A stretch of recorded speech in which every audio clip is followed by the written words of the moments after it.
100% আছো একদম কাপড় টাপড় বানাই এমএলএ চিকার কারণেও কাপড় বানাই উই আর রেডি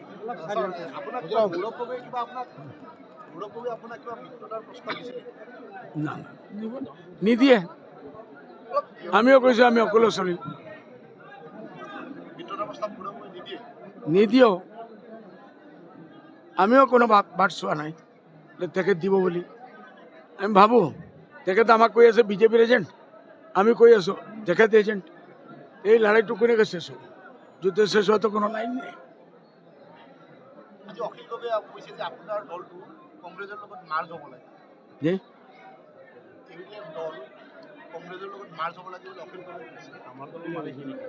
না না তার পরামর্শ দিয়ান সবর রাইট আছে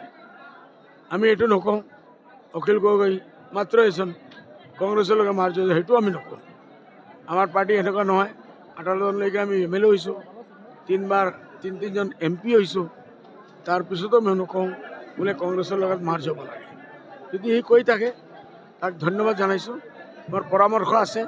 টাইম আহিলে আমি চিন্তা কৰিম মই খোলাখুলি কৈছোঁ আমিও হাৰিম কংগ্ৰেছো হাৰিব বিজেপি ওলাই যাব চাপ চাপ ৱাকৱাৰ দি আছোঁ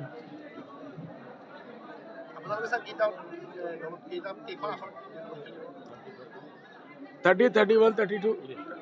যিমান হয় আমাৰ আগত 20 হৈ গ'লেই হৈ যায় 21টা হ'লেই উই আৰ হেপি কংগ্ৰেছ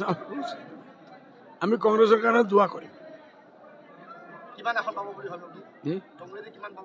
আমি ইমান টাইমই নাই ইমান মগজ আমি কিয় টাইম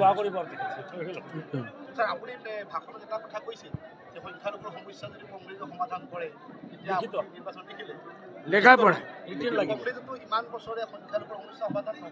পঞ্চায়ত কৰিছোঁ আৰু আজিও সেইটোৱে চলি আছে খালি এইটো লড়াই কৰিলেতো নহ'ব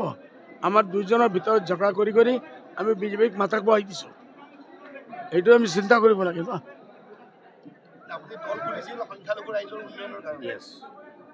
নট অনলি